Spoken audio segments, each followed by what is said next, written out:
Hey everybody, JD here, and I've got a duel that I am really excited to show you. This is my last attempt at recording this, so hopefully this goes well.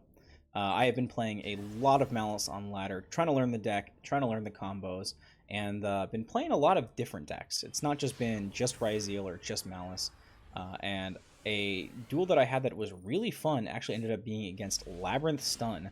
Not a deck that you would normally associate with a really fun back and forth game, but just trust me, this one's going to pop off. Well, we're going to start with a really good opening hand here. We've got 4 non-engine and a Malice in White Rabbit. We're going to start by pitching the Perulia. I don't usually play with very many Mulcharmies because I don't really love the situation of being in where you draw it first and it's either something that you pitch right away or it's a dead card in your hand. Obviously, Max C is so much stronger because you can just hold it for turn 2, shotgun it, and tell your opponent to go fuck themselves, but I digress. We're going to go ahead and activate that now, just so that if they've maybe got some cards in hand to contest our plays, we can be insulated against it, or at the very least just draw a card in response. So we're going to go ahead and do that, and start into the Malice combos. Nothing too crazy. White Rabbit for not MTP, for GWC 06. Go into Link Decoder, get some bodies on the field, and ooh, okay, first point of interaction. They're going to Fool us, which really hurts us. That's going to really restrict how many cards we can pull out of the extra deck, which as a Cyber Slop deck is something that you really want to be doing early and often. Fortunately, we are able to get 3 bodies on the field, and we are going to use Red Ransom as our first summon out of the extra deck under Foolos. That's going to give him a draw, but it's completely worth it because this is going to allow us to go into the back half of the Malice combo, which, notably, can do a lot without going into the extra deck, and primarily banishes from the graveyard and the deck instead of pulling stuff straight out of the deck directly. So it's pretty decent at avoiding Foolos, but obviously we're still going to have to play under some pretty heavy restrictions. Summoning Red Ransom is going to bring back Link Decoder. It's also going to give us a Malice and Underground, and we can go into just making a bunch more bodies, which is what we want to be doing here with the rest of the cards in our deck. Malice in a Mirror Banish, get a Malice, banish a Malice, banish a Malice, banish a Malice, banish a Malice, banish a Malice, and we're going to end up with 4 cards on field, and that is going to be enough to get us a White Binder. Before we do that, though, we're going to use Chesty Cat's ability to banish March Hare and draw 2, and that's a pretty good draw, too. We've got Duel Info for next turn, and March Hare for future plays. So we're going to go into White Binder to finish off our turn. We'll banish a Foolos for no real reason, just because we can, I guess. And that's going to get him to 6 cards. Not great, but we're going to stop here, set the MTP07, and set 2. So not the best end board, but considering we're under Foolos, I don't think it's super bad. We've got Imperm, we've got Impulse, and we've got an MTP07 with the 2 Malice boss monsters on field for some layered interaction. So we'll see what we can do here. They are going to start by drawing and activating.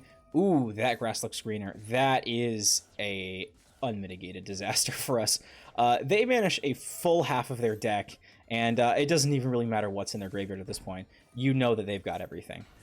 Fortunately for us, they are running a stun deck, so they set 5 and they try to end turn. I'm just going to go ahead and activate March Hare and try to get some bodies onto the field, see if I can use those effects and let them refresh for next turn.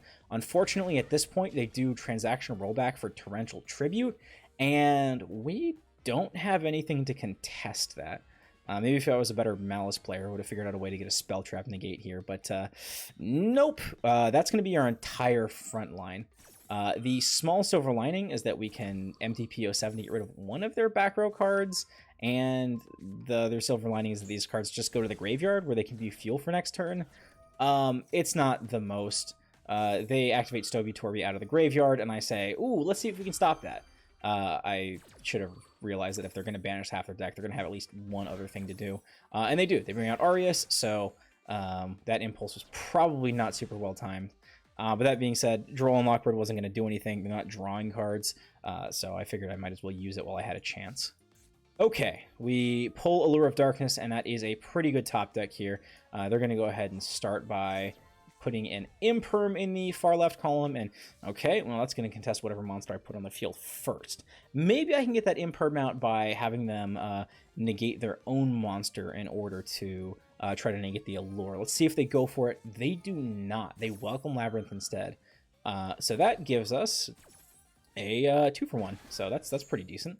They do bring out the Lady Labyrinth. We're going to go ahead and draw 2, banish Dormouse, and activate that. So let's see if we can get our play started here. They respond with Simul Archfiends, which is a interesting little floodgate here. Because we only have one type of monster in the extra deck, we only have to consider that one. Basically, we can only have one Link monster in the field at any one time. And that is pretty onerous, but at the same time, it's not something that's going to affect us right now. So let's see what we can do under that. I activate March Hare, see if we can maybe get some plays going before that takes effect. No, they do transaction rollback for, I believe, an Impulse, and it doesn't really matter even what their transaction rollbacking here. If they're going to sacrifice 2,000 of their last 4,000 life points, I'm going to say that I don't want that to go through. So we are going to respond with Imperm. We can't target Lady Labyrinth, unfortunately, but we can Imperm the Aureus, and they are not going to respond to that with anything else. So that goes through. We get 2 negates from 1 card. Pretty decent.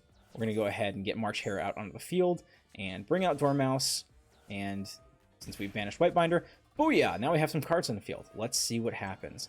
Whitebinder's effect lets us draw a card. Unfortunately, Effect Veiler is offline because of the Impulse. So not a great draw there.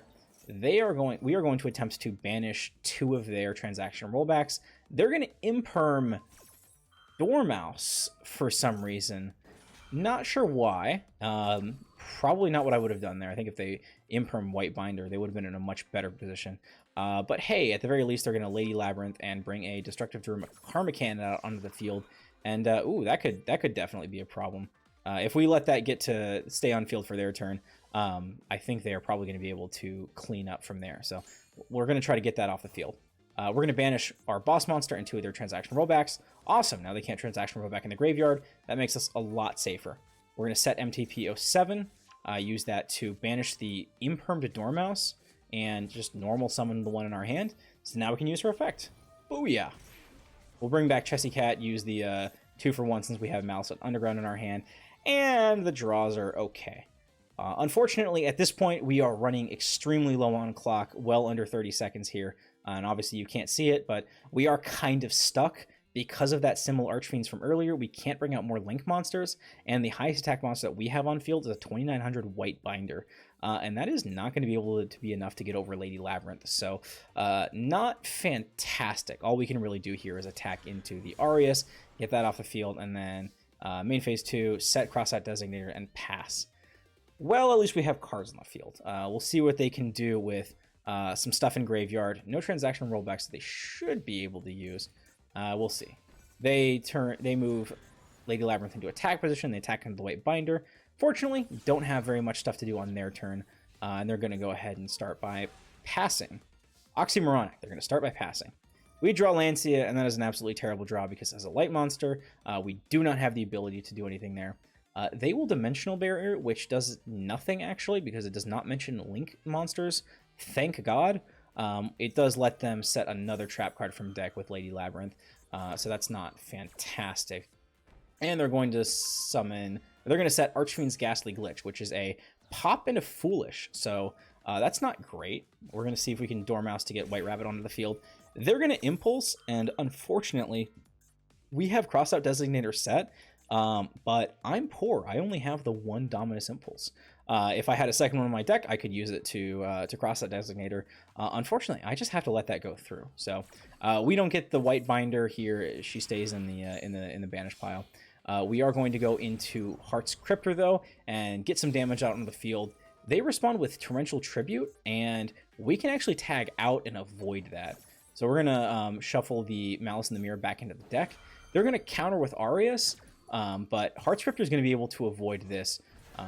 Aureus is going to come onto the field, Cryptor is going to tag out, and the Torrential Tribute is actually going to clear their board.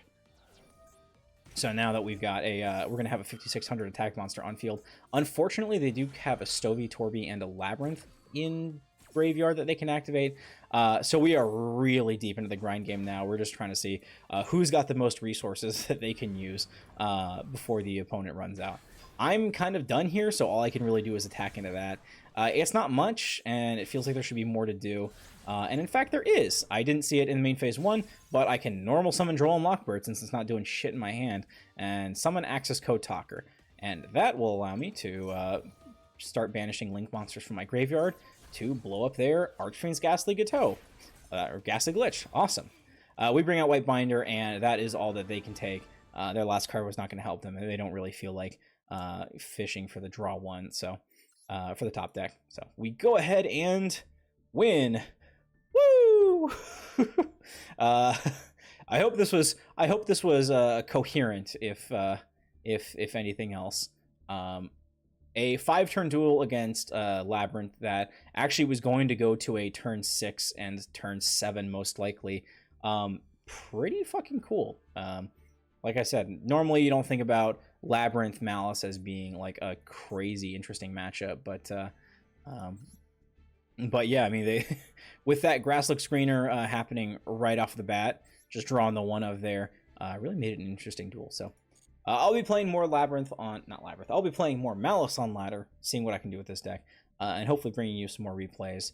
I've got a ton stacked up here, and they're all guaranteed by me to be very interesting, very close duels. So maybe I'll have these to show you guys in future videos. But for now, that's it for me. It's super late. I'm gonna head to bed. Hope you guys have a wonderful day or night wherever you may be, and I will see you in the next one. Bye-bye.